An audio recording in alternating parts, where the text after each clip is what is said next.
The silence of the tundra is not just the absence of sound. It is a living presence that surrounds you, watches you, and eventually begins to speak. There were 5 of us, that hunting season when the storms swallowed us, turning our cabin into a prison of ice for 3 months.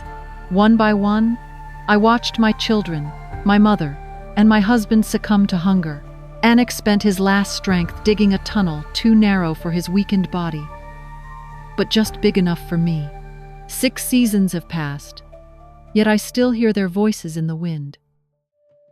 I am Chayton Storm, and I have dedicated my life to listening to and sharing the impactful stories of Indigenous peoples. Stories of resilience, loss, and hope here in the U.S. and around the world. Now, with the new Trump administration initiative, a direct channel has been opened in Washington, allowing our Indigenous brothers and sisters to bring their voices, their struggles, and their truths to the government's attention. This is an unyielding battle to ensure we are heard, recognized, and respected. In this video, you will witness a story so devastating that it left even President Trump in absolute silence. An Inuit mother, the sole survivor of a family of 5, recounts how hunger and cold took her children, her mother, and her husband, one by one, during 3 months trapped beneath the snow. Brace yourself. What you are about to hear is the brutal testimony of Pipaluk, a woman who escaped this nightmare through the ultimate sacrifice of her husband in his final breaths. And before we begin, just one request: help us share the stories of our brothers even further. Subscribe and leave a like. The silence of the tundra is not just the absence of sound. It is a living presence that surrounds you, watches you, and eventually, if you stay long enough, begins to speak to you. I hear that silence every night now. It carries the voices of those I have lost. My name is Pipaluk. In our language, it means the one who is gentle. My mother gave me this name, hoping that kindness would protect me in the harshness of the Arctic. Perhaps it was that kindness that made me the only survivor. There were 5 of us that hunting season. My husband Anik, strong as a polar bear and just as determined. My mother Amma, whose wrinkled hands carried the wisdom of 70 winters. And our little treasures Inuit, a 6-winter-old boy with his father's curious eyes. And Naja, our 4-year-old daughter, whose laughter melted even the thickest ice. Anik insisted we go to the northern coast. The animals were scarce near our village that year. We need to go where the seals don't know our scent yet, he said, with that confidence that always made me believe we would be safe. The first day of travel was like so many others. The sled glided over the hardened snow, pulled by our 6 sturdy dogs. The children snuggled under sealskins, their eyes shining with excitement. Amma hummed old hunting songs, invoking the blessing of the spirits. I remember looking at the horizon and seeing only a clear sky, blue like Naja's eyes. How could I have known that was the last day of peace we would have? It was at dawn on the 2nd day. Anik woke up first, as always. His tense body stirred me awake before he even spoke. Pipaluk, look! On the horizon, a dark gray wall advanced, devouring the sky. It was not an ordinary storm. The elders call it Chimujak, the devourer, a storm so fierce that the spirits of lost hunters ride its winds. We have to build a shelter. Now. Anik's voice showed no fear, only urgency. We worked frantically. We reinforced our winter cabin made of skins stretched over whalebones. Amma and the children gathered all the hard snow they could to create external walls for protection. Anik made sure we had enough ventilation and reinforced the entrance. The storm hit before noon. It did not come gradually. It was as if a giant beast had swallowed our world in one bite. The roar of the wind was deafening. The cabin shook as if it were alive and terrified. The children cried at first, but soon got used to the constant sound, finding comfort in our embraces. It will pass soon, Anik promised, his eyes finding mine over the children's heads. 2, maybe 3 days. I believed him. We had enough food for a week. Dried seal meat, whale blubber, some stored roots. Our ancestors survived storms like this for millennia. Why would it be different for us? 3 days passed. The storm did not lessen. 5 days. Our supplies began to seem less abundant. 10 days. Anik tried to go out to hunt, but the snow had formed an impenetrable wall around our cabin. The wind continued to howl, mocking our efforts. After 2 weeks, we severely rationed our food. The portions shrank until they became symbolic. Just enough to remind our bodies of what food was. That was when the true silence began to seep between us. Not the peaceful silence of a family in communion, but the heavy silence of unspoken worry and fear. 20 days. The storm finally diminished, but we were buried. The snow had piled high above our cabin, turning it into a crypt.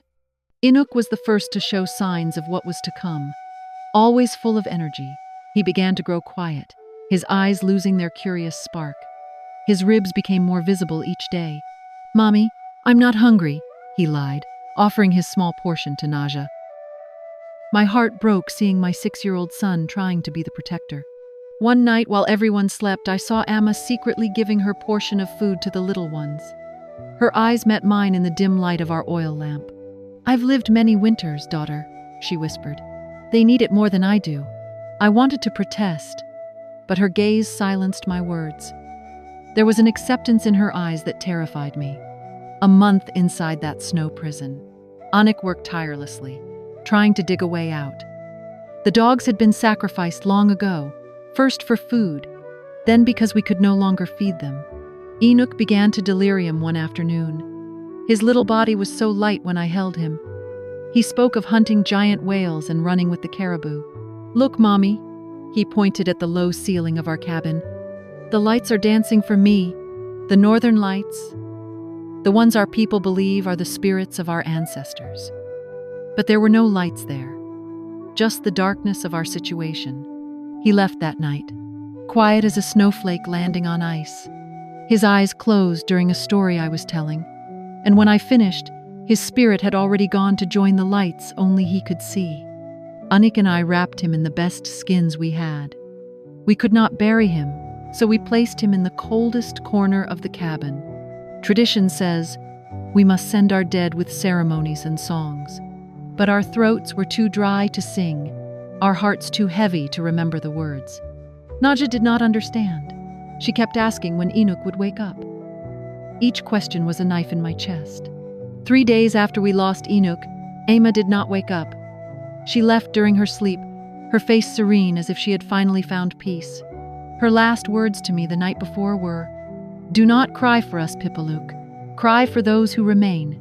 Only then did I realize she had known all along, knew that some of us would not survive.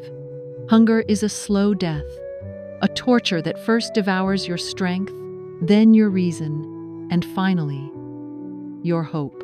Anik kept trying to save us, even when his body was little more than skin stretched over bones. He refused to accept that the ice would be our end. Naja began to sleep more and more. At first, it was a relief. Sleeping, she did not feel hunger. But then it became hard to wake her. Her blue eyes, when open, seemed to contemplate something distant, something beyond our world of ice and hunger. She left 50 days after the storm began. There were no last words, just a final sigh so soft I almost didn't notice. My little one, who never had the chance to learn to hunt or sew skins, would never know the beauty of a spring in the Arctic. Anik placed her next to her brother and grandmother. Our corner of the dead was getting too full. "I will dig a tunnel out," Anik declared that night, his voice hoarse from disuse. "Or I will die trying." We worked together, our hands raw, our muscles burning with effort. The ice was so compacted, it was like digging through stone. We used whale bones as tools, destroying part of our cabin to try to escape it. After 3 days of constant work, we created a small tunnel, barely wide enough for a body to pass through. Anik was too weak, too large to fit through the narrow path we had dug. But I still had a chance. "You need to go," he said, holding my face. His eyes, once alive like the summer sea, were now sunken, distant. "Find help if you can. If not." He did not finish the sentence, but I understood. If there was no help to be found, at least one of us would have the chance to die under the open sky, not buried alive. The kiss we exchanged tasted of farewell. We both knew, even without saying, that it would be the last. The tunnel was suffocating, dark as the stories our elders told about the world of the dead. I crawled, pushing myself with my elbows, each movement an agony. My lungs burned, pleading for fresh air. Time lost all meaning in that darkness. It could have been minutes. Finally saw a faint glow ahead. When I emerged to the surface, the sunlight blinded me. I fell into the snow, gasping, confused by the vastness of the horizon after so long confined. The world seemed too big, too open. The blizzard had ceased, but left behind an unrecognizable white desert. There were no landmarks, no sign of the way to our village or settlement. Even so, I began to walk. Each step was a battle against my own body that begged to give up. I walked for an entire day before finding a slope that seemed familiar. When I spotted smoke on the horizon, I thought I was delirious. But it was real. A camp of hunters from our village who had gone out in search of food. They found me staggering in the snow, half dead, incoherently talking about my family trapped. The strongest men immediately set out, following my vague directions about the location of our buried cabin. I then fainted, exhausted beyond limits. When I woke up, I was in a warm tent, with an elder patiently feeding me bone broth. "My family?" I asked, my voice almost unrecognizable to myself. Her silence was answer enough. The men had found our cabin. They had followed the tunnel that Anik and I dug. Inside, they found 4 bodies. Anik was near the entrance of the tunnel, as if he had spent his last strength trying to widen it further, perhaps hoping to escape as well. They brought the bodies back to be buried properly, with the ceremonies they deserved. 6 seasons have passed since then. I have been living with my sister's family, helping to raise her children. My body has recovered, but there are parts of me that will remain forever in that cabin beneath the snow. The elders say I was chosen to survive for a reason, to tell our story, to remind others of the power and cruelty of the nature we revere. Sometimes, when the wind howls at night, I hear the laughter of Inuit and Naja. I feel the comforting touch of Amma's hands in my hair. I see the love in Anik's eyes. The silence of the tundra taught me its harshest lesson. In the Arctic, the line between life and death is as thin as the first ice of autumn. We, the people of the ice, dance on that line every day. I was Pipaluk, the gentle. Now I am Makatuk, the survivor. I carry with me not only my life, but the lives of those I lost. Their stories did not end in that cabin.